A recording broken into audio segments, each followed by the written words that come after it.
Hi friends, welcome to part 2 of this cooking video of cooking for a big crowd on a budget.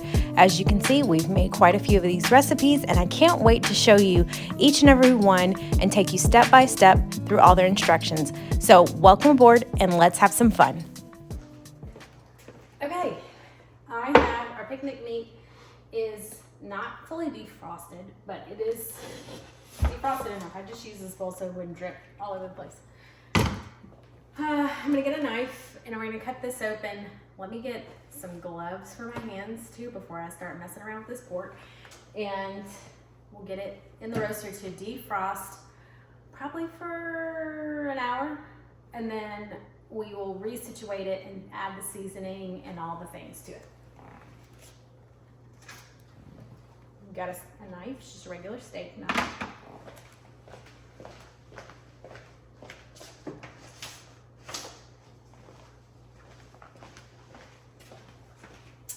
And I've got my disposable gloves. When this pork roast is done, this picnic meat, it's not really a pork roast. It's called picnic meat, but it looks like a big roast.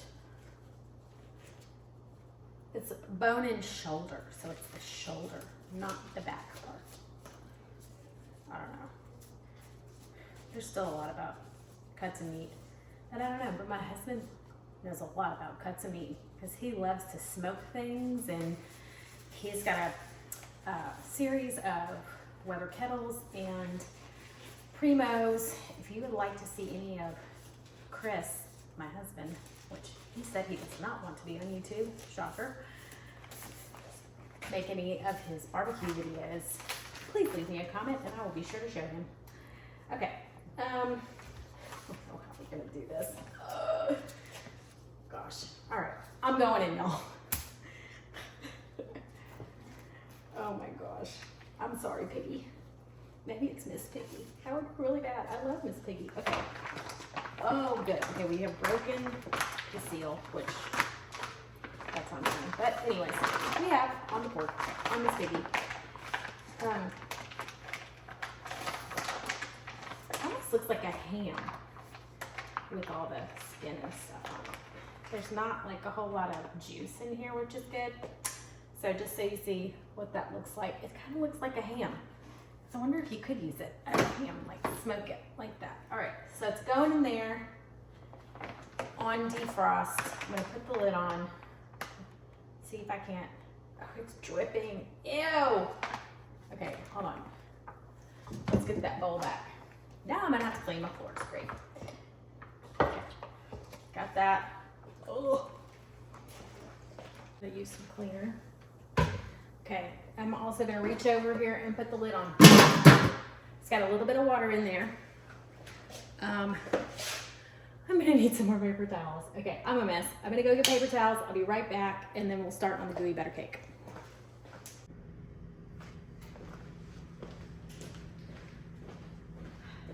Okay, I got this mess behind me here, but we're gonna make some gooey butter cake. If you've never made that before, it is amazing. Am I the only one that keeps a Ziploc bag filled with handwritten or old printed out recipes? Please tell me I'm not the only one. I can be organized with some things, but other things I need to scrapbook, maybe. These are handwritten by my grandmother, these recipes, and I don't want to lose those. So I probably need to like put them in something, but now I gotta hunt down, like y'all, this is my great grandmother's icebox rolls. That is delish. So I have a gooey butter cake, gooey toffee butter cake. This is it. Wow, that's pretty fast. Except for I don't have any toffee, but we don't need that. But that would be really good in this. So, so good. So I am going to, see, this is the problem, just trying to get it to fit back in here. I'm incredibly sentimental, and if my house was burning down, I'd run in there and I'd grab these recipes and I would run out of my house. Okay, so what it says we're gonna need is, for the cake part, we have one 25-ounce box of yellow cake mix. Check. 1 large egg and 1.5 cups of melted unsalted butter. I like to use salted butter. I'm not a fan of unsalted butter. Okay, so we'll get that part together.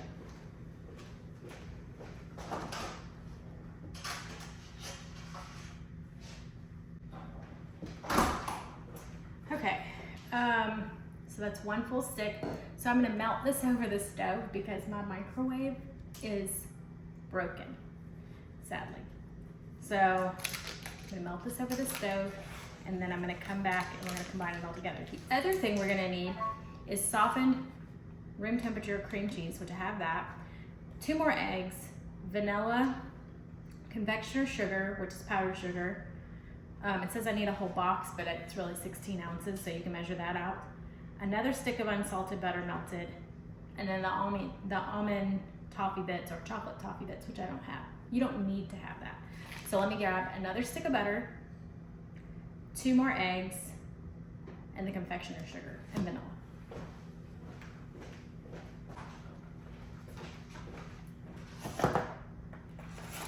I'm not gonna melt these 2 together because then it would it would, well, I guess I could because I'm gonna measure it anyway.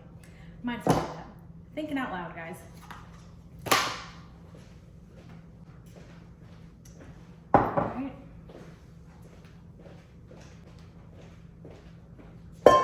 Okay, now I'm gonna melt the butter. I absolutely love this recipe. It's actually one of my favorites from as a kid, and it's so fun to make and combine. And I love the things that you can do with cake box mixes.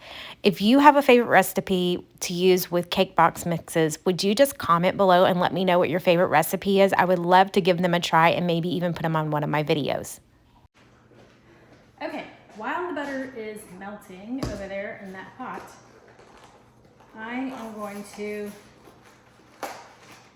dump in my cake mix and my egg. And then I'm going to get my beaters ready.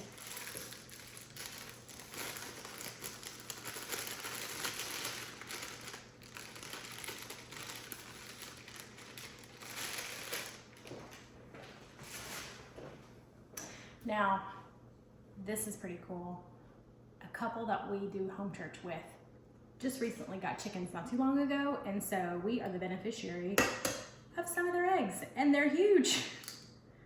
I'm like, thank you, Jesus, because eggs are expensive now and smaller. Just gotta stir this butter up so it doesn't burn or brown. This is not brown butter stuff.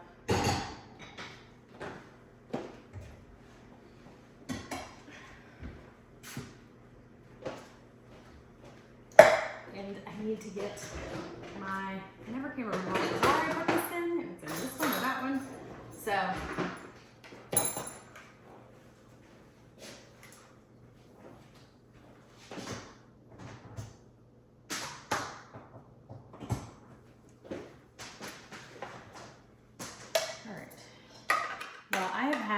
this hand mixer since I was single. I think my grandmother even gave it to me when she was cleaning out her kitchen, and it's not died. I hope I didn't just jinx it. Okay, that butter is almost ready. I think while I wait, I might want to open up this cream cheese and get that in position. This is a layered dessert. You layer with this part first. I've preheated my oven to 350. It says lightly grease your pan. I did not do that. I need some more butter. Baking is not my gift, but I can throw some things together and make it work. And that's what tonight is all about. Throwing things together and making it work. Kids are so gracious. One time I made a jambalaya that was like way over salty because it was kind of last minute. And they all were just so sweet about it. They were like, oh, Miss Ann, this is really good. Can I have more? And some of them were like, man, this is really salty because I just got heavy-handed with the soy sauce. But it was fine. Okay, the butter is melted. So now I gotta try, oh my gosh, I have to read these words now. Okay, numbers here. This is going to, perfect. The half cup marker, now that I have my trivet over here, just put this down, easy peasy, lemon squeezy. I'm gonna pour this in, okay? Now we are going to, it says, for the cake in a bowl with an electric mixer, combine cake mix, egg, and butter and mix well and pat into the bottom of the pan and then set it aside. Roger that.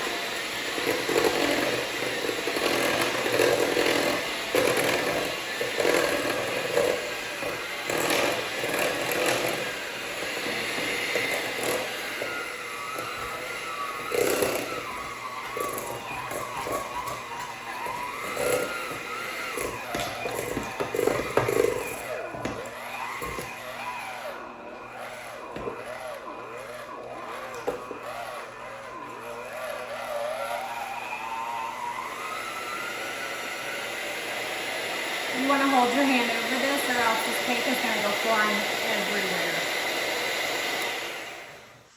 Okay. So I'm going to kind of rake it off with my fingers here. Because you're not eating any of it and it's all going to get hot. Sometimes you got to use the tools that God gave you, and that is your 2 hands. Okay. Well, this lid is turning out to be pretty versatile today, isn't it? Okay, so I'm gonna set this over here, and this is what you're looking for right here. It's pretty dry, and it's like Play-Doh almost is how it feels. And you just wanna make sure all that cake mix, you don't have any like dry, you don't want it to be dry or crumbly, but you want it to be like, it's not, see, you wanna get that cake mix powder off. It's not gonna stick to your hands. It's like Play-Doh. So this is like you're making a crust, okay? So I'm gonna put this down in here, and I hope y'all can see this. And I'm gonna smush it with my hands.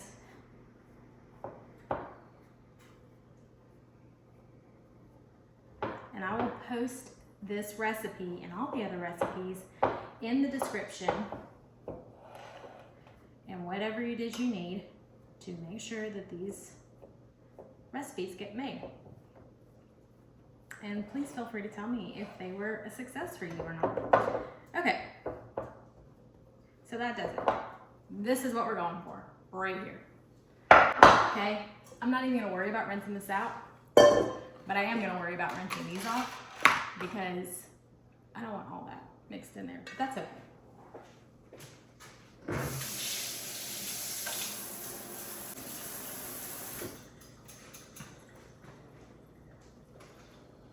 Okay, so now the next is for the filling, okay? So for the filling, still using the electric mixer, beat the cream cheese until smooth. Beat in eggs and vanilla, dump in confectioner sugar, and beat well, and reduce the speed to slow and slowly pour in the butter. Okay, so so let me do first things first. We'll put the cream cheese in here, like they said. Sometimes I get overwhelmed by if I read all the instructions at one time, and then I'm like, I don't know if I can do all that. Especially with baking, you have to be so precise. Like I'm a pitcher and a dasher and an improviser, and that don't work for baking, y'all. You gotta be precise and accurate, or you're gonna have lopsided cakes that taste like crap.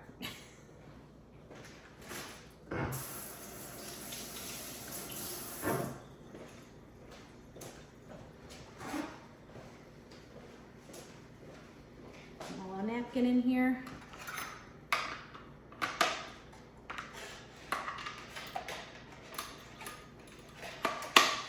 All right.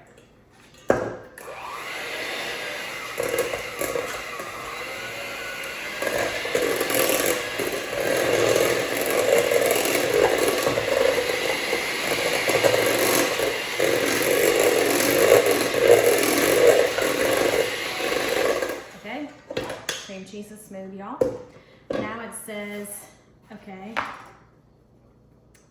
beat in vanilla and eggs.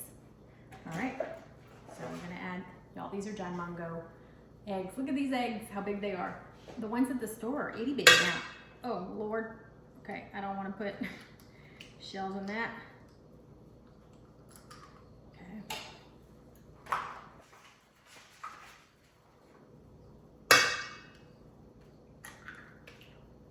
All right. Rinse my hands again.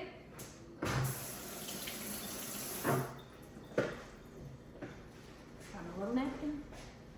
All right, and then it says vanilla, 1 teaspoon. I just kind of kick it old school and use a cap to measure. Perfect. Okay, now I'm gonna beat that.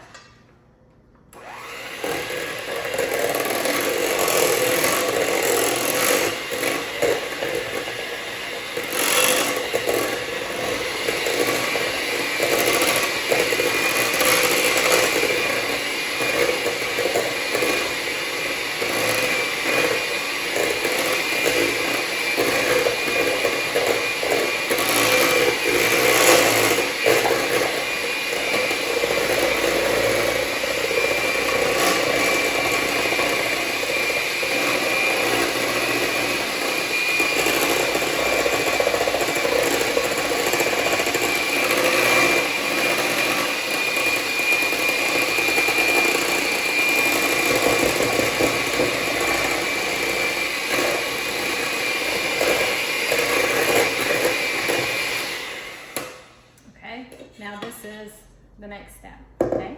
Hope you can see that. All right, now the confectioner sugar. All right, so let's go. Ounces is basically 2 cups, okay?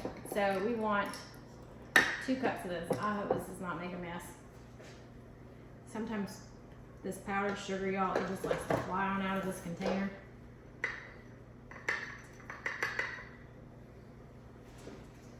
It gets stuck.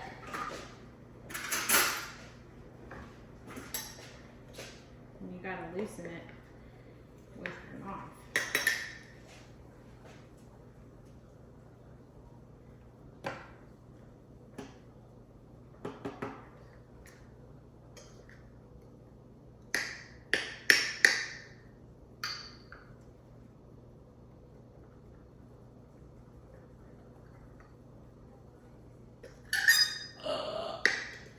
Oh my gosh, that is the worst sound ever.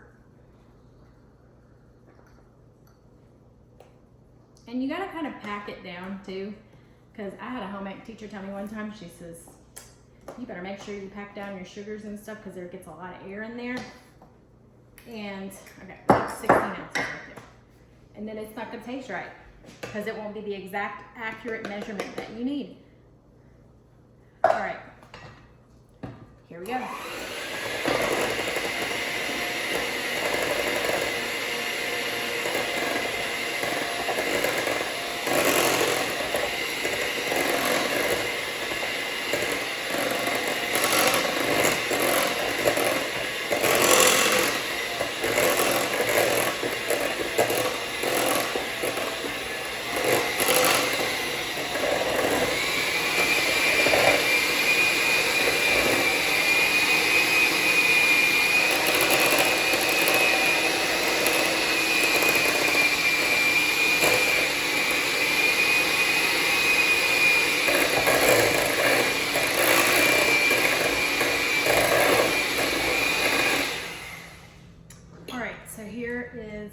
It's thickened up now significantly since we have put the powdered sugar in there. Now we're going for the rest of that butter, okay? And it says, reduce the speed and slowly pour in butter. Mix well.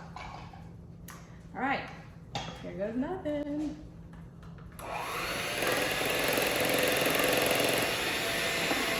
Just gonna do a little bit at a time.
y'all, this looks good.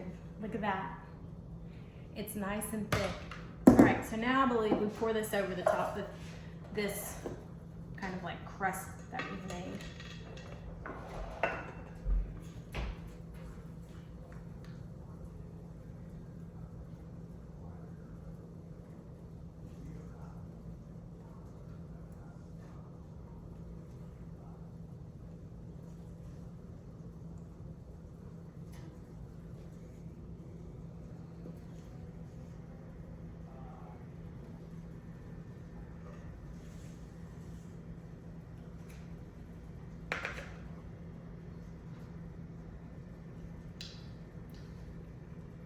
Oh my gosh, it's so good. Yes, I just licked it off the counter. It's okay, my counter was clean right there.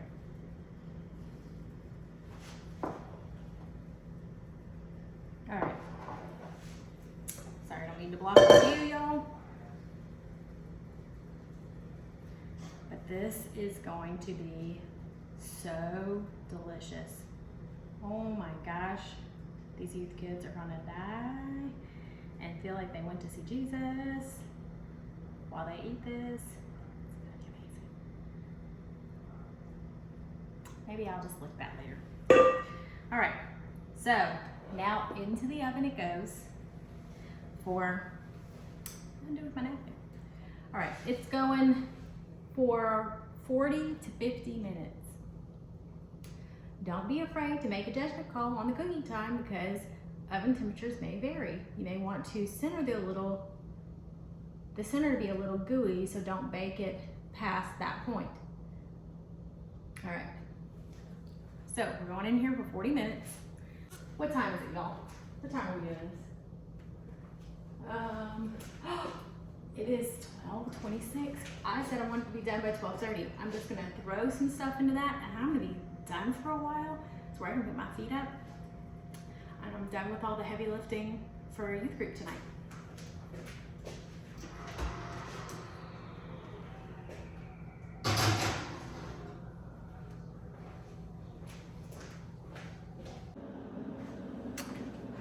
Okay, so I've reached the next step.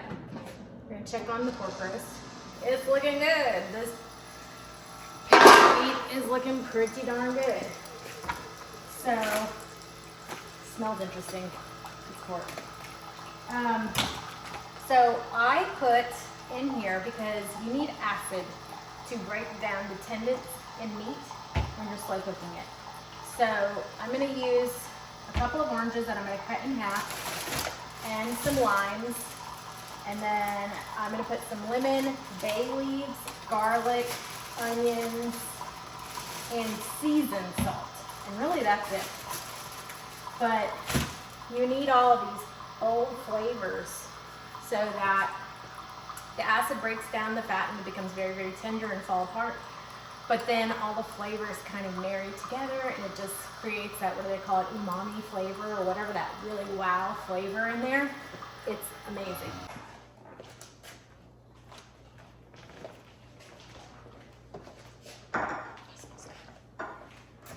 All right, so I'm gonna spray these with the Fuse cleaner. And it's just like, it's an essential oil, all natural, all organic. I use it for spraying my produce. I use it for spraying counters, wiping a mirror. It's awesome.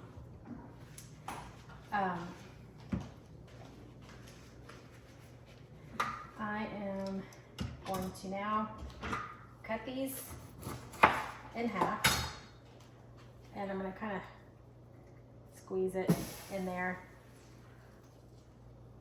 on top of the meat. Now this pork is pretty fatty, so it's going to create a lot of its own juice, so I don't really want it swimming in water. I could have used my little citrus squeezer thing that I have, but I did not. So I should have rolled the limes. I'm gonna roll these oranges though.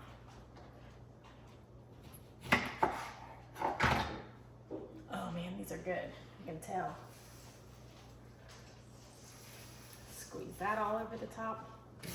Put that in there. These are called the special orange, Cara oranges, which are really, I think they're known for being sweet. But the acid and the citrus with the pork, the flavor is just amazing. And it's just so beautiful.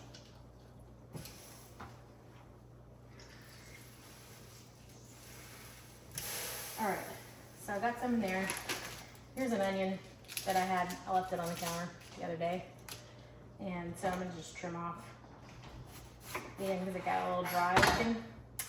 Now it's as good as new. Just gonna throw that in there. Like the aromatics really, you know, get into the meat. And these poor guys, I did not buy these that long ago, but they are already growing things in my pantry. So I think this is still good. I don't know. It's a little on the wrinkly side. Oh, no, that's rotten. Boom. I hope these onions are all okay in here. I could almost stick them in my garden, but they're not organic, so I won't. Man, dang it. This one's yucky too. Come on, I need a good one.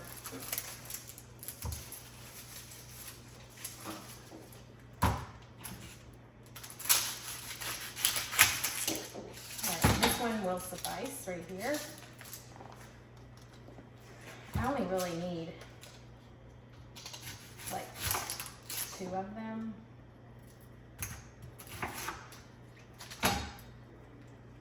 I don't need that many.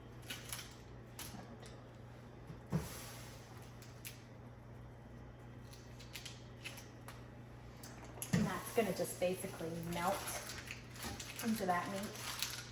It's gonna be amazing. Let's see. What does this one look like? I think this one's okay also.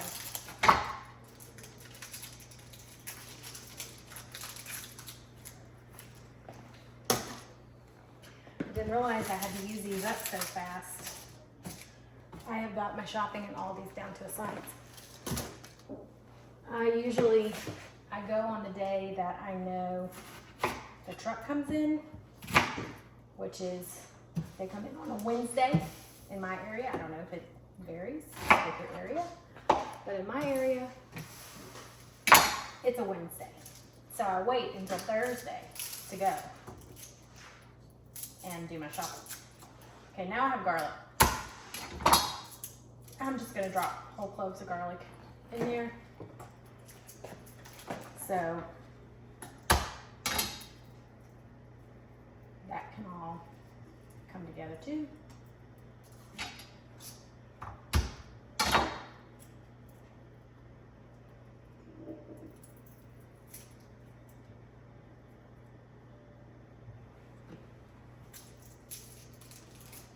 I like lots of garlic.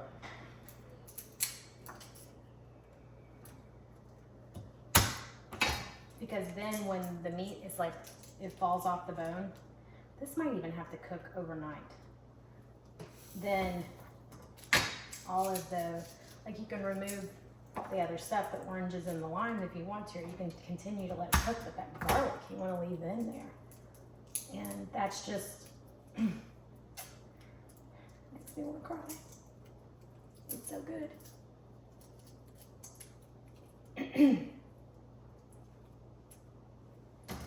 Cut the little end off. Like that. All right. Now, I'll rinse my hands off because they're sticky.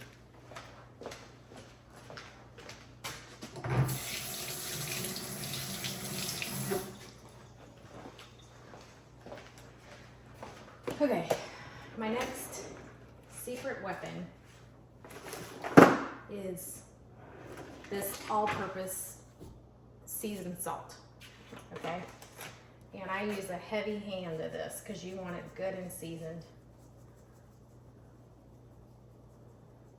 All right, and then let's see if I can flip this over.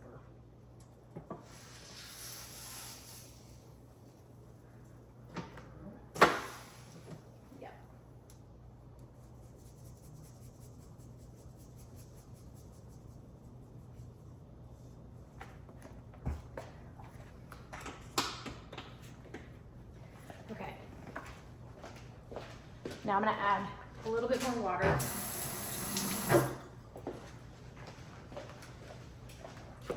I'm gonna add about 2 cups more up to the top here of water, and I'm gonna pour it around the rim, and I'm not gonna mess with the seasoning that's on the meat because I want it to, while it's cooking, the seasoning to really get into the meat. If I pour the water on top, it's gonna wash it off, and it's just gonna be on the bottom.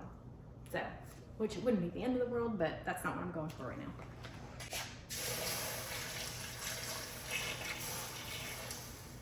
All right, let me bring you in here so you can see what this looks like. Okay, so here we are. This is what this looks like. Oh, I almost forgot the bay leaves. I gotta put those in.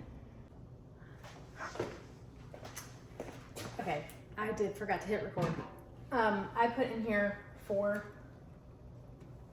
bay leaves because bay leaves give it a specific flavor. It's in a lot of Latin cooking, and it's just really adds a whole nother depth of flavor. So I put 4 in there. I only meant to put 3, but I added 1 to grow on. So I'm gonna be back in a little while. I'm gonna get all of the things together with the gooey butter cake that's still in the oven. I'm gonna show you how that turned out when I put the burgers together and how I baked those. And then you'll see this. This is gonna cook into the night probably. The end result is that I wanna be able to pull the bone out without there being any problem, any resistance. Like, you don't want it to still be tough around the bone where you gotta cut it. You want it to slip out. It's so tender. So it's going on 300 for ever until the bone comes out. And then I'll show you later on what I'm gonna do with it. I'm planning to make some tamales and some other dishes for friends that are coming over on Sunday. So I'll take you along for that ride too. All right, until we meet again. Y'all, as you can see, this meat is looking so good. We are not quite at the part where it's falling off the bone, but we are almost there. And this juice and drippings that it's making is just fantastic. It's got a couple more hours to go on low and slow at 300, and then we will be there. I'm so excited. It's perfect. This concludes our video of part 1 and part 2 of making a meal on a budget to feed a crowd of 20 or more. I hope you enjoyed it and that you'll like it and give it a thumbs up and comment to have more videos like this shown in the future. I had a blast hanging out with you guys. These are my kids, y'all, my youth group kids. They're amazing. And I wanted to show you what we ended up doing with the other pork. This is the pork tamales that I made with the rest of the pork. So we made that picnic meat go really far. I hope this has encouraged you to go ahead and step out in faith and do awesome, fun things. Bye.